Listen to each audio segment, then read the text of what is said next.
ഇടവം രാശിയിൽ ഉൾപ്പെടുന്ന രോഹിണി നക്ഷത്രക്കാരെ സംബന്ധിച്ചിടത്തോളം 2025 ഡിസംബർ മാസം തികച്ചും പ്രതീക്ഷാ നിർഭരമായ ഒരു കാലഘട്ടമായിരിക്കും. ഗ്രഹനിലയനുസരിച്ച് വ്യാഴം, ശനി എന്നീ പ്രധാന ഗ്രഹങ്ങളുടെ അനുകൂലമായ സഞ്ചാരം രോഹിണി നക്ഷത്രക്കാരുടെ സാമ്പത്തിക മേഖലയിൽ വലിയ ഉണർവ് സൃഷ്ടിക്കാൻ പോകുന്ന മാസമാണിത്.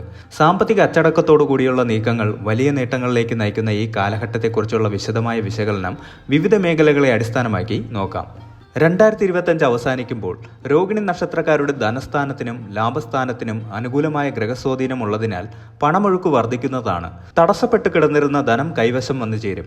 2ാം ഭാവത്തിലെ വ്യാഴത്തിന്റെ സാന്നിധ്യം ധനയോഗം പ്രദാനം ചെയ്യുന്നു. ഇത് അപ്രതീക്ഷിതമായ വഴികളിലൂടെ പണം ലഭിക്കുന്നതിനും ബാങ്ക് ബാലൻസ് വർദ്ധിപ്പിക്കുന്നതിനും കാരണമാകും. ഡിസംബർ മാസം സാമ്പത്തിക സുരക്ഷിതത്വത്തിന്റെ മാസമായിരിക്കും. ഉദ്യോഗസ്ഥരായ രോഹിണി നക്ഷത്രക്കാർക്ക് ഡിസംബർ മാസം വളരെ ഗുണകരമാണ്. വർഷാവസാനം ജോലിയിൽ മികവ് തെളിയിക്കാനും അതിലൂടെ ശമ്പള വർധനവ് അല്ലെങ്കിൽ ബോണസ് എന്നിവ ലഭിക്കാനും സാധ്യതയുണ്ട്. ഔദ്യോഗിക രംഗത്ത് കൂടുതൽ ഉത്തരവാദിത്തങ്ങൾ ലഭിക്കുകയും അതുവഴി സാമ്പത്തിക ആനുകൂല്യങ്ങൾ വർദ്ധിക്കുകയും ചെയ്യും. ആഗ്രഹിച്ച സ്ഥലത്തേക്ക് മാറ്റം ലഭിക്കാനും അതുവഴി അനാവശ്യ ചെലവുകൾ കുറയ്ക്കാനും സാധിക്കും. വിദേശത്ത് ജോലി ചെയ്യുന്നവർക്ക് നാട്ടിലേക്ക് പണം അയക്കാനും സമ്പാദ്യം വർദ്ധിപ്പിക്കാനും അനുകൂലമായ സമയമാണ്. സ്വന്തമായി ബിസിനസ് ചെയ്യുന്നവരെ സംബന്ധിച്ചിടത്തോളം 2025 ഡിസംബർ ഒരു ടേണിംഗ് പോയിന്റ് ആയിരിക്കും. മുടങ്ങിക്കിടന്ന പദ്ധതികൾ പുനരാരംഭിക്കാൻ സാധിക്കും. പുതിയ പങ്കാളികളെ ലഭിക്കാനും അതുവഴി മൂലധന നിക്ഷേപം വർദ്ധിപ്പിക്കാനും സാധിക്കും.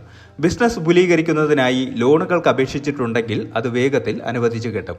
വിദേശ രാജ്യങ്ങളുമായി ബന്ധപ്പെട്ട് പ്രവർത്തിക്കുന്ന വ്യാപാരികൾക്ക് കറൻസി വിനിമയ നിരക്കിലെ മാറ്റങ്ങൾ അനുകൂലമായി ഭവിക്കാനും വലിയ ലാഭം കൊയ്യാനും സാധിക്കും. സാമ്പത്തിക ഭദ്രത ഉറപ്പുവരുത്തുന്നതിൽ നിക്ഷേപങ്ങൾ വലിയ പങ്കുവഹിക്കും. മ്യൂച്വൽ ഫണ്ടുകൾ, SIP എന്നിവയിൽ നിന്നുള്ള വരുമാനം വർദ്ധിക്കും. മുൻകാലങ്ങളിൽ നടത്തിയ നിക്ഷേപങ്ങളിൽ നിന്നുള്ള ലാഭം ഈ മാസം കയ്യിലെത്തും. സ്വർണത്തിൽ നിക്ഷേപിക്കുന്നത് ഭാവിയിൽ വലിയ ഗുണം ചെയ്യും. ആഭരണങ്ങൾ വാങ്ങുന്നതിനും ഇത് അനുയോജ്യമായ സമയമാണ്. ഊഹക്കച്ചവടങ്ങളിൽ ഏർപ്പെടുമ്പോൾ അതീവ ജാഗ്രത പാലിക്കണം. വിദഗ്ധ ഉപദേശം തേടാതെ വലിയ തുകകൾ ഓഹരി വിപണിയിൽ ഇറക്കുന്നത് ഒഴിവാക്കുന്നതാണ് ഉചിതം. ഭൂമി സംബന്ധമായ ഇടപാടുകൾക്ക് ഡിസംബർ മാസം അനുകൂലമാണ്. ദീർഘനാളായി വിൽക്കാൻ സാധിക്കാതെ കിടന്ന വസ്തുക്കൾക്ക് നല്ല വില ലഭിക്കാൻ സാധ്യതയുണ്ട്. അതുപോലെ പുതിയ വീടോ സ്ഥലമോ വാങ്ങാൻ ആഗ്രഹിക്കുന്നവർക്ക് ലോൺ സൗകര്യങ്ങൾ എളുപ്പത്തിൽ ലഭിക്കും. പുതിയ വാഹനം വാങ്ങാനുള്ള യോഗം കാണുന്നു. പഴയ വാഹനം മാറ്റി പുതിയത് വാങ്ങുന്നതിലൂടെ അറ്റകുറ്റപ്പണികൾക്കുള്ള ചെലവ് കുറയ്ക്കാനും സാധിക്കും. ഈ മാസം സാമ്പത്തിക അച്ചടക്കം പാലിച്ചാൽ കടബാധ്യതകൾ വലിയൊരു അളവ് വരെ കുറയ്ക്കാൻ സാധിക്കും. പഴയ കടങ്ങൾ കൊടുത്തു തീർക്കാൻ ആവശ്യമായ പണം കൈവശം വന്നു ചേരും. ഉയർന്ന പലിശകളുള്ള കടങ്ങൾ മാറ്റി കുറഞ്ഞ പലിശകളുള്ള ലോണുകളിലേക്ക് മാറാൻ സാധിക്കും. എങ്കിലും അനാവശ്യമായ കാര്യങ്ങൾക്കായി പുതിയ കടങ്ങൾ വരുത്തി വെക്കാതിരിക്കാൻ പ്രത്യേകം ശ്രദ്ധിക്കണം. സുഹൃത്തുക്കൾക്കോ ബന്ധുക്കൾക്കോ ജാമ്യം നിൽക്കുന്നത് ഒഴിവാക്കണം. കുടുംബത്തിലെ സാമ്പത്തിക അന്തരീക്ഷം സമാധാനപൂർണ്ണമായിരിക്കും. ജീവിത പങ്കാളിയുടെ വരുമാനത്തിൽ വർധനവ് ഉണ്ടാകുന്നത് കുടുംബത്തിന്റെ മൊത്തത്തിലുള്ള സാമ്പത്തിക നിലയെ ഉയർത്തും. മക്കളുടെ വിദ്യാഭ്യാസത്തിനോ മംഗളകർമ്മങ്ങൾക്കായോ പണം ചെലവഴിക്കേണ്ടി വരുമെങ്കിലും അത് ശുഭകരമായ കാര്യങ്ങൾക്കായതിനാൽ മനസ്സന്തോഷം നൽകും. പൂർവിക സ്വത്തുമായി ബന്ധപ്പെട്ട തർക്കങ്ങളിൽ അനുകൂലമായ തീരുമാനങ്ങൾ ഉണ്ടാകുകയും ധനലാഭം ലഭിക്കുകയും ചെയ്യും. സാമ്പത്തികമായി മികച്ച സമയമാണെങ്കിലും ചില കാര്യങ്ങളിൽ ജാഗ്രത പുലർത്തേണ്ടതുണ്ട്. വരുമാനം കൂടുമ്പോൾ ചെലവുകളും കൂടുന്ന പ്രവണത കാണാറുണ്ട്. ആർഭാട ചെലവുകൾ നിയന്ത്രിച്ചില്ലെങ്കിൽ മാസാവസാനം പ്രയാസമുണ്ടാകാം. സാമ്പത്തിക ഇടപാടുകളിൽ രേഖകൾ കൃത്യമായി പരിശോധിക്കണം.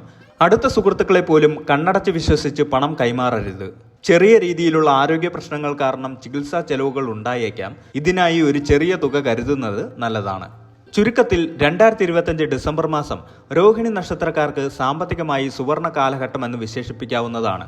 വരുമാന സ്രോതസ്സുകൾ വർദ്ധിക്കുകയും നിക്ഷേപങ്ങൾ ലാഭകരമാവുകയും കടബാധ്യതകൾ കുറയുകയും ചെയ്യുന്ന സമയമാണിത്. ലഭിക്കുന്ന പണം വിവേകപൂർവ്വം ചെലവഴിക്കുകയും ഭാവിയിലേക്ക് കരുതി വയ്ക്കുകയും ചെയ്താൽ വരാനിരിക്കുന്ന വർഷങ്ങളിൽ വലിയൊരു സാമ്പത്തിക അടിത്തറ പാകാൻ ഈ മാസം സഹായിക്കും.